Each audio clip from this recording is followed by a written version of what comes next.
আমাদের বাংলাদেশের প্রেক্ষাপটে হচ্ছে যে আপনি বড়লোক হন, এটা আপনার আশেপাশের কেউ চায় না।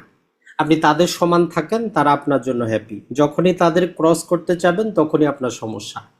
তাহলে এই মাইন্ডসেটটা আগে আপনাকে পরিবর্তন করতে হবে যে 10 জনে ভালো বললেই যে আমার জন্য ভালো হবে এমনও কিছু না, 10 জনে খারাপ বললেও যে আমার জন্য খারাপ হবে এমন কিছু না। আমি ভালো কি মন্দ এটা আমি নিজের যেই প্যারামিটার আছে, নিজের যে যাচাইয়ের জিনিসপাতি আছে, এগুলো দিয়ে যাচাই করে দেখব। যদি আমার ক্ষেত্রে আমি 100% সঠিক থাকি, এরপরে 2 জনে ভালো বললেও আমার কিছু যায় আসে না, খারাপ বললেও যায় আসে না। এই মানসিকতা আসলে আনা খুব কঠিন। আমরা যতই বলি, আপনি যতই বক্তৃতা শুনেন, আসলে এইরকম মন মানসিকতা যারাই নিয়ে আসতে পারে তারাই জীবনে সব ক্ষেত্রে, সেটা আপনার চাকরি বাকরি, প্রবাস জীবন হোক, বাংলাদেশে হোক, বা শেয়ার বাজারে হোক, বা নিজের জীবনের কোনো প্রকার সিদ্ধান্ত নিতে হোক, দেখবেন যে যারাই করতে পারছে তারাই সফল। তো এই জন্যই 100% মানুষের মধ্যে দুনিয়ার 95% মানুষই কিন্তু মধ্যবিত্ত, নিম্ন মধ্যবিত্ত। ওই 5% মানুষই হচ্ছে সফল। এখন আপনার খুশি আপনি কোন দৃষ্টিভঙ্গিতে থাকবেন, কোন ক্যাটাগরিতে থাকবেন। আর যে কোনো জিনিসের অবশ্যই সফল হইতে গেলে আপনাকে সময় দিতে হবে, শ্রম দিতে হবে, একাগ্রতা কিন্তু থাকতে হবে। এখন আমাদের সবারই মোটিভেশন গুলা হচ্ছে ওয়ান টাইম। তো এখন যেমন ক্লাসটা দেখবেন মোটিভেশন লাগবে, 1 সপ্তাহ পরে ওই মোটিভেশন শেষ। তো ওই রকম মোটিভেশন দিয়ে তো আপনার কাজ নেই। কোনো একটা জিনিস যদি আপনাকে করতে হয়, আপনি রিপিট সেটা করবেন, তখন ওইটা আপনার অভ্যাস হবে। আর অভ্যাসটাই আপনাকে সফলতায় নিয়ে যাবে। কোনো মোটিভেশন কাউকে কোনোদিন সফলতা দেয় না। ওই মোটিভেশন যদি আপনি নিজের হ্যাবিচুয়ালের মধ্যে নিয়ে আসতে পারেন, অভ্যাসগত একটা প্রথার মধ্যে নিয়ে আসতে পারেন, তখনই স্বাধীনতা পাবেন। না হলে যত বড় শিক্ষক হোক, মোটিভেশনাল স্পিকার হোক, যতক্ষণ শুনলেন বাসা যাওয়া পর্যন্তই।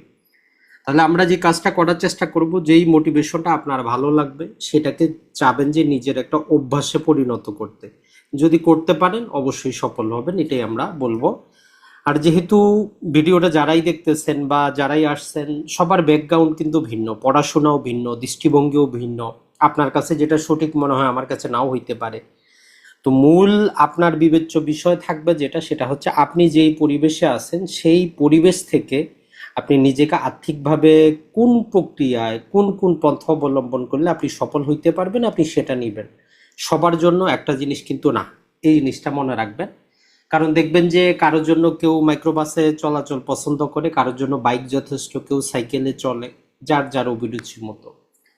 তো আজকের আলোচনার মূল বিষয়টা তাহলে আমরা শুরু করি। সেটা হচ্ছে যে আমাদের মূল এক কথায় যদি বলি, আমরা এটা সবাই চাই, সেটা হচ্ছে যে আমাদের ফাইন্যান্সিয়াল ফ্রিডম।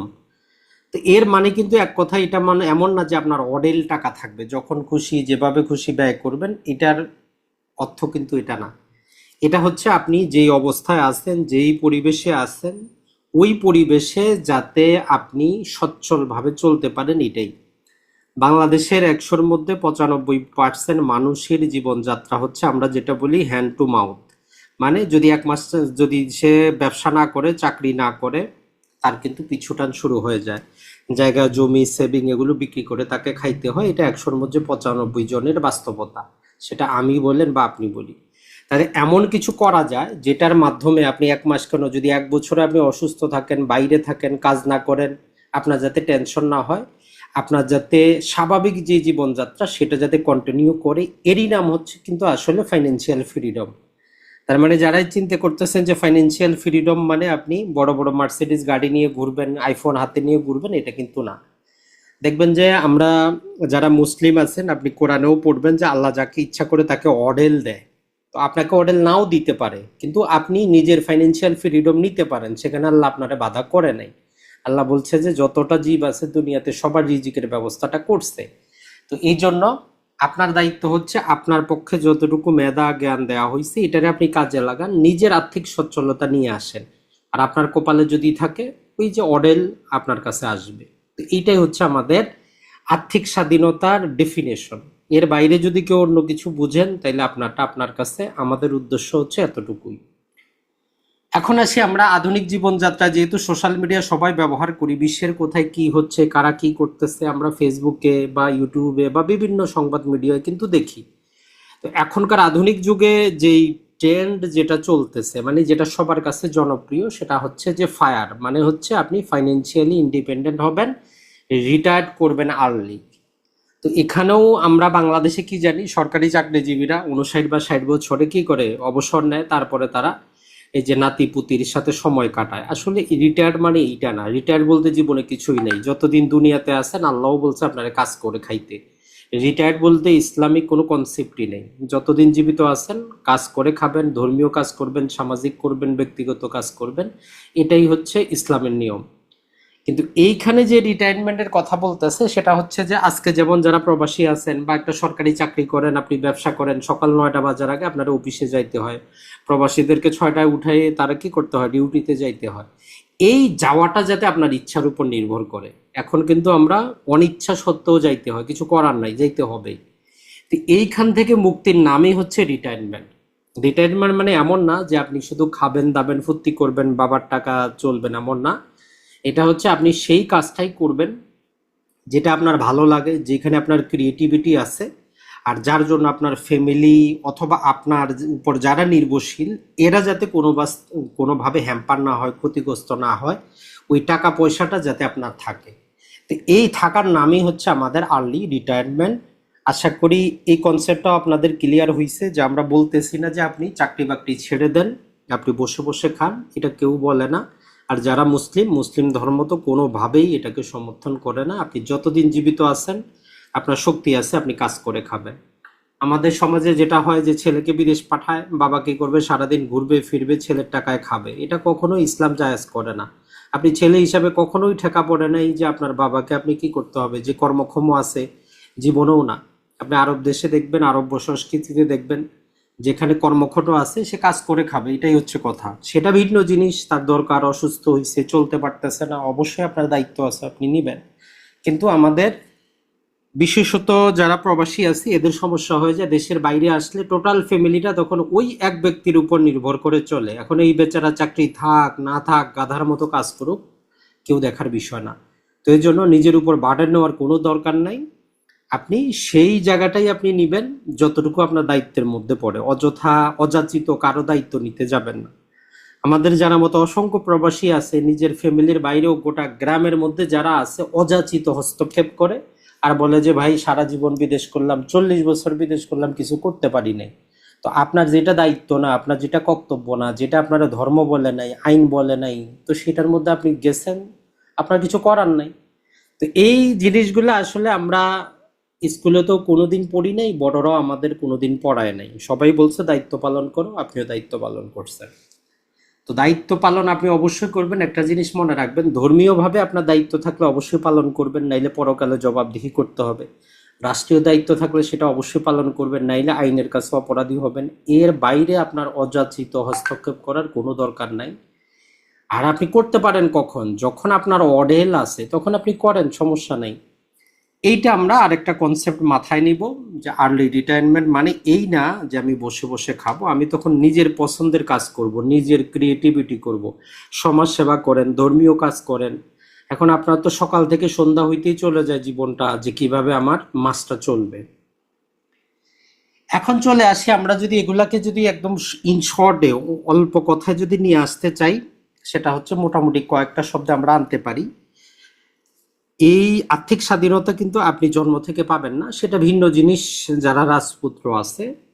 কিন্তু আপনি যদি চাইতে চান, ধরেই নিচ্ছি আপনার বয়স 25-এর ঊর্ধ্বে আছে, কারণ বাংলাদেশের প্রেক্ষাপটে 25-এর কম বয়স্ক যারাই আছে, হয় পড়াশোনা অথবা বাবা ভাইয়ের উপর নির্ভরশীল। তো এদের সাথে এই সমস্ত মোটিভেশনাল কথা বলে কোনো লাভ নাই। আমরা ধরেই নিচ্ছি আপনার বয়স 25-এর বেশি। তো এই বয়সে আপনি যেই ব্যবসা করেন অথবা যেই কাজ করেন, বর্তমানে যেখানেই আছেন, আপনি 1000 টাকা, 10,000 দেরহাম অথবা আপনার চাহিদা অনুযায়ী যে কাজই করতেছেন, 1 নাম্বার আপনার টার্গেট থাকবে আপনি আয়টা একটু বাড়ানোর চেষ্টা করবেন, যেভাবেই হোক। তাহলে 1 নাম্বার কনসেপ্ট হচ্ছে, আপনি যদি আর্থিক স্বাধীনতা পাইতে চান, যেই অবস্থায় আছেন, যেই বেতন পান, এটা বাড়ানোর চেষ্টা করতে হবে। এখন আপনি বলবেন যে ভাই বেতন আমি বাড়াবো কিভাবে? তো সেটার জন্যই হচ্ছে যে আপনার পরবর্তী ধাপগুলো আমরা আসব। এরপরে হচ্ছে আপনার অযাচিত খরচটা কমাইতে হবে। আশেপাশে যেহেতু আমরা সোশ্যাল মিডিয়ায় থাকি, হাজারো মানুষের সাথে পরিচয় হয়, আমরা জীবনে এমন কিছু খরচ করি যেগুলো না করলেও আমাদের চলে। তাই বলে আপনার নিত্য প্রয়োজনীয় জিনিসের কথা আমরা বলতেছি না, আপনার নিত্য প্রয়োজনীয় জিনিস আপনি অবশ্যই খরচ করবেন। কিছু অযাচিত খরচ আছে যেগুলো আপনি বাদ দিতে পারেন। ওই খরচগুলো বাদ দিলে দেখবেন যে আপনার মাসে একটা মোটামুটি হ্যান্ডসাম টাকা বাঁচতেছে, সেটা আপনি বিনিয়োগ করবেন আপনার পছন্দ মতো জায়গায়। কারণ আপনি তো আর্থিকভাবে স্বাধীন না, আপনার বাহাদুরি করে তো লাভ নাই। এটা মনে রাখবেন, আপনি অবশ্যই করবেন ভবিষ্যতে, আপনার যেখানে দরকার নাই সেখানেও ব্যয় করবেন, কিন্তু আগে তো নিজেরটা আগে বুঝে নেন যে আমি আর্থিকভাবে স্বাধীন, এখন চাইলে আমি অন্য কাউকে স্বাধীনতা দিতে পারবো। যেখানে আমরা নিজেই মিসকিন, তো আরেক মিসকিনকে আপনি সহযোগিতাটা করবেন কিভাবে? আগে নিজে তো স্বাবলম্বী হওয়ার চেষ্টা করতে হবে। তাহলে অযাচিত যে খরচগুলো আছে, যেগুলো না করলেই আমাদের নয়, সেগুলা বাদ দিয়ে বাকি খরচগুলো আমাদের কমানো উচিত। আর বিশেষত যারা প্রবাসী আছে, এরা তো চাইলেই করতে পারেন, কোনো ব্যাপার না। ওই যে বাবা মা ভাই বোন ভাগ্নি আত্মীয় স্বজন আপনার বর্তমানে সোশ্যাল মিডিয়া আসে, আপনার হোয়াটসঅ্যাপে মেসেজ দিবে যে জন্মদিন 5,000 টাকা দেন, আজকে এর বার্থডে 10,000 টাকা দেন, এগুলো সব বন্ধ করতে হবে, আপনাকে কিছু করার নাই। আপনার আদরের জিনিস আছে আপনি দেন, সেটা ভিন্ন জিনিস, কিন্তু যখন আপনি তারে এইভাবে হোয়াটসঅ্যাপে দিচ্ছেন, এটা তার অভ্যাসে পরিণত হয়ে যাবে যে আপনার কাছে সে চাইলেই পাবে। কারা দিবেন? যারা আর্থিকভাবে স্বাধীন, আপনি অবশ্যই দিবেন, আপনার কোনো টেনশন নেই, আপনি অবশ্যই দিবেন। কিন্তু আপনি নিজেই ফকির, আরেক ফকিরকে সহযোগিতার কোনো কাজ নেই। আগে নিজের বিনিয়োগটা করে নিজে সচ্ছল হন, তারপরে আপনি হাত বাড়ান। যে ঠিক আছে, আত্মীয় স্বজন আছে আপনাকে দিতে হবে, দেওয়ার চেষ্টা করেন। তার মানে হচ্ছে আগে আপনি যেই মাটির মধ্যে দাঁড়াবেন, ওই মাটিটা শক্ত না করে, যেই মাটিটা ডুবে যাচ্ছে, আরেকজনকে আপনি কেন টানতেছেন? শুনতে খারাপ লাগতে পারে যে ভাই আমরা কি সহযোগিতা করব না? অবশ্যই করবেন, কিন্তু আপনি আরেকজনকে অভ্যস্ত বানাইলে সমস্যা। যেই দিন আপনি না করবেন, 2 দিন দিচ্ছেন মাসে, তৃতীয় দিন না করেন, দেখেন আপনার বদনাম শুরু হবে। তো ওই জন্য যেখানে আপনি দিতে পারবেন না কন্টিনিউ, সেখানে না দেওয়াই ভালো। এরপরে চলে আসি যেটা নর্মালি আমরা অনেক আগে থেকেই প্রবাসী বা যারাই নতুন চাকরি করেন, একদম সিম্পল একটা আমরা ক্যালকুলেশন বলি যে কিছুই না, আপনি যদি 1,00,000 টাকা বেতন যদি পান, নর্মালি 3 ভাগে ভাগ করে ফেলবেন সোজা। এরপরে 1 ভাগ নিজের জন্য আপনি ব্যয় করবেন। ওই যে আমরা বললাম বেতন বাড়াবেন কিভাবে, আপনি স্কিল ডেভেলপমেন্ট করেন, আপনি যে কোম্পানিতে করেন, সরকারি বেসরকারি প্রবাসে থাকেন, যেই সেক্টরে পারা যায় আপনি সেখানে প্রয়োজনে কোনো নতুন কাজ শিখেন, নতুন কোর্স করেন, কিছু সময় দেন। মানে আপনি দক্ষতা বাড়লে বেতন বাড়বেই বাড়বে, বাড়তেই কিন্তু বাধ্য। আরেক ভাগ হচ্ছে যেটা আপনার ফ্যামিলির জন্য অবশ্যই খরচ করতে হবে, আমাদের সামাজিক ধর্মীয় একটা দায়িত্ব আছে, ছেলে মেয়ে স্ত্রী বাবা মা আছে, তাদের অবশ্যই খরচটা দিতে হবে। আরেক যে ভাগটা থাকবে সেই ভাগটা হচ্ছে আপনার বিনিয়োগ করা, এটা আপনারা করতেই হবে। আপনি যদি 10,000ও বেতন পান, 3,000 খরচ করতে হবে, 3,000 আপনাকে সেভিং করতে হবে, 3,000 আপনি ফ্যামিলিকে দিবেন। এখন আপনি বলবেন ভাই আমার তো ফ্যামিলি চলে না, কথাটা হচ্ছে তাইলে আপনি 10 কোটি টাকা মাসে কামাইলেও আপনার ফ্যামিলি চলবে না, এটা আপনি লিখে নেন। যদি আপনি বলেন যে ভাই আমি 50,000 কামাই, মাসে 50,000ই খরচ, আপনি 10 কোটি কামাইলেও আপনার 10 কোটি খরচ হবে। কারণ তখন আপনার ফ্যামিলি মার্সিডিজ গাড়িতে চলবে, 3 তলা বাড়িতে থাকবে, ড্রাইভার থাকবে, আপনি ওই লেবারই থেকে যাবেন। তো এই জন্য যে যে অবস্থায় আছেন, আপনি 100 টাকা কামান, 30 টাকা আপনি খরচ করেন, 33 টাকা খরচ করেন, 33 টাকা ফ্যামিলিকে দেন, আপনি গরিব, কিছু করার নাই। এই মন মানসিকতা আসলে নিয়ে আসাটা কিছু টাফ ব্যাপার, আমরা জানি যতই আমরা বলি। কারণ অনেকেই আছে বাবা মায়ের আদরের সন্তান, একদম আত্মীয় স্বজন ভাই বোন সবার আদরের সন্তান, কিন্তু যখন আপনি 20 বছর 30 বছর প্রবাস করে যান, তখন আর কারো আত্মীয় কিন্তু আপনার এত আদরের থাকে না। তো আজ থেকেই আপনি কি হয়ে যান, একটু তিক্ত হয়ে যান, যে বাবা আমি এরকমই, এতটুকুই দিয়ে যদি চলা সম্ভব না হয়, ধৈর্য ধরো, আমি যখন আর্থিকভাবে স্বাধীন হব তারপর খরচ করবেন। আর যারাই আমাদের সন্তান আছে, যারা আমাদের পরবর্তী প্রজন্ম আসতেছে, তো ন্যাচারালি যেটা হয়, আমরা যতই বলি ছেলে মেয়েরা চাইলে আমরা একটা জিনিস কিন্তু না করতে পারি না। এখন মাঝে মধ্যে এই জন্য বলে যে জীবনে না বলা শিখতে হবে, শুধু ছেলে মেয়ে না, অনেক ক্ষেত্রে আপনাকে না বলাটা শিখতে হবে। এই না বলাটা আপনার কোন ভাষায় বলতেছেন, ওইটা হচ্ছে মেইন জিনিস। কারণ আমরা যে কথাটা বলি যে ভাষা এমন একটা জিনিস, ভাষার মধ্যেই মধু আছে, ভাষার মধ্যেই আপনার জাদু আছে, আবার এই ভাষার মধ্যেই বিষ আছে। তো অবশ্যই আপনি নাটা বলবেন, বুঝিয়ে সুঝিয়ে না আপনাকে বলতেই হবে।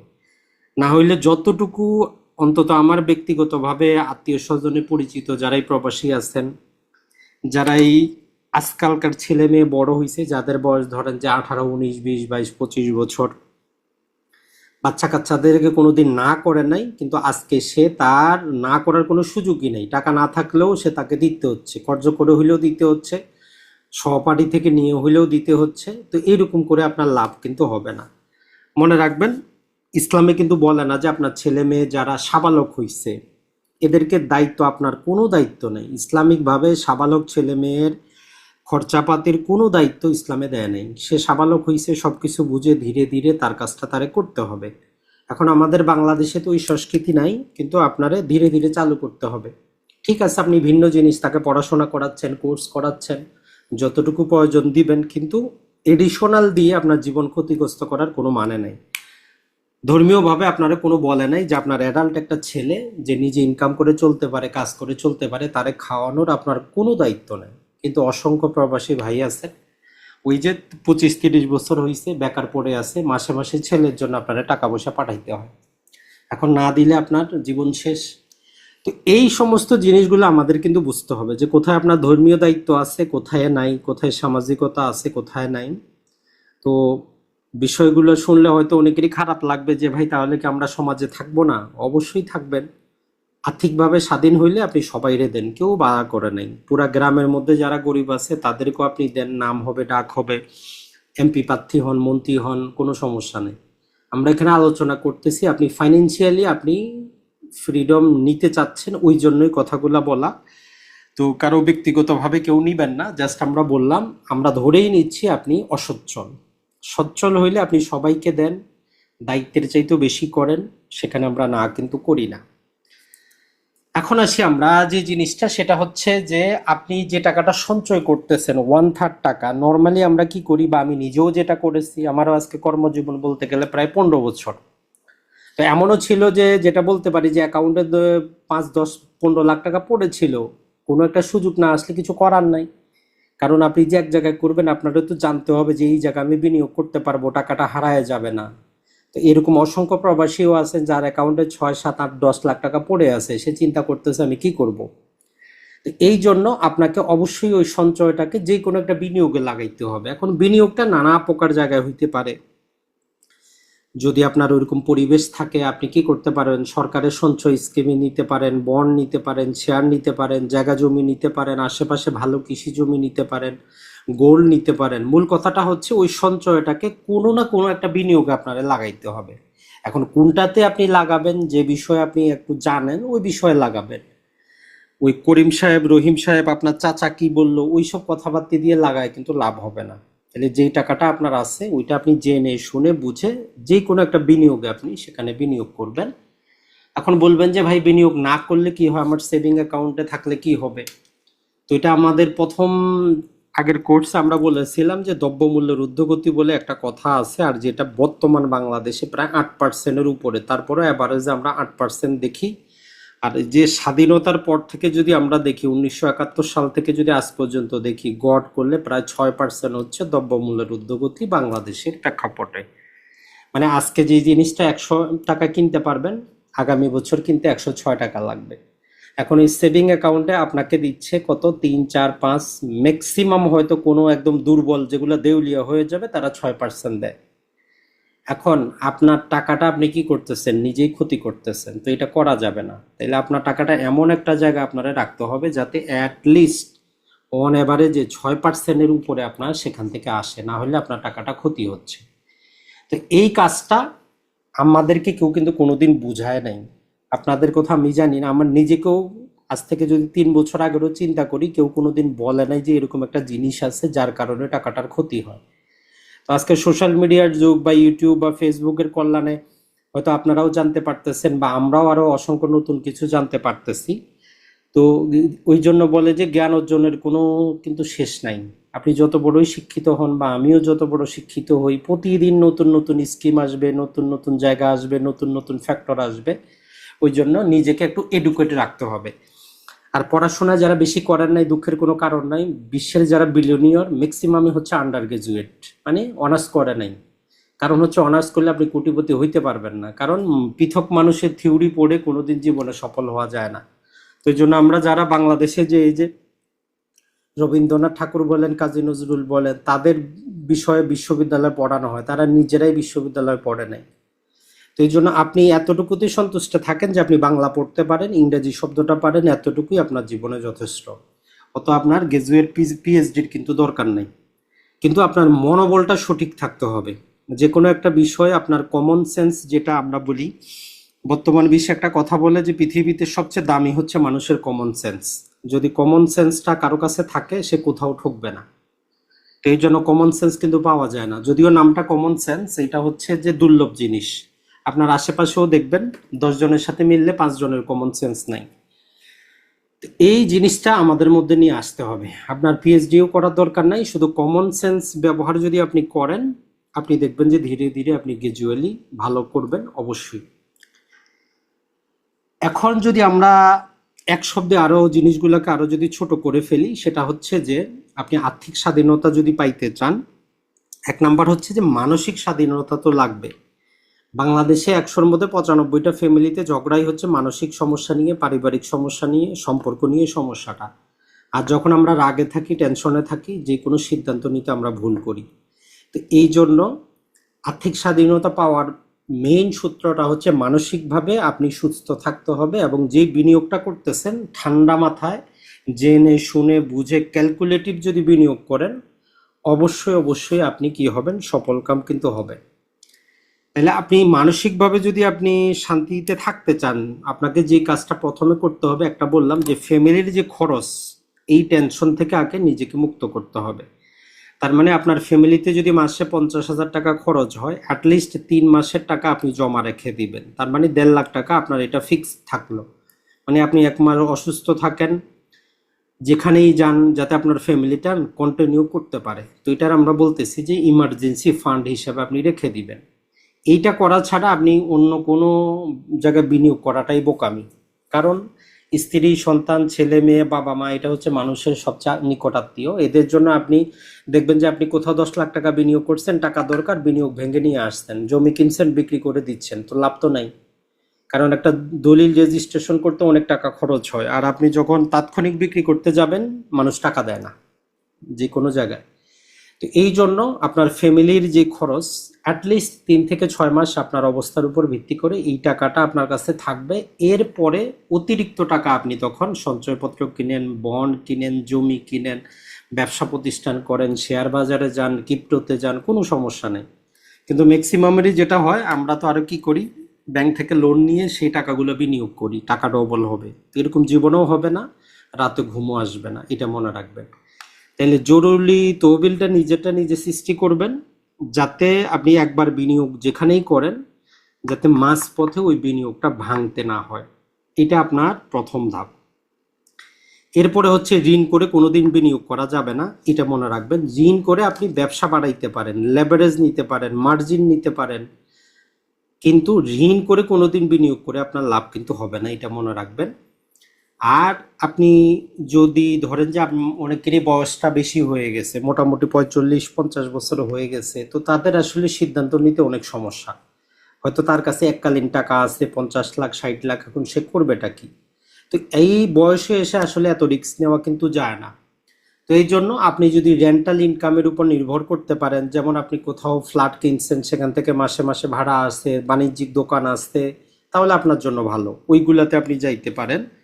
তো এই ছোটখাটো জিনিসগুলা যদি আপনি মানসিকভাবে প্রস্তুত থাকতে পারেন, তাইলে আপনি যেই কাজই করেন, আশা করি যে আপনি অবশ্যই সফল হবেন।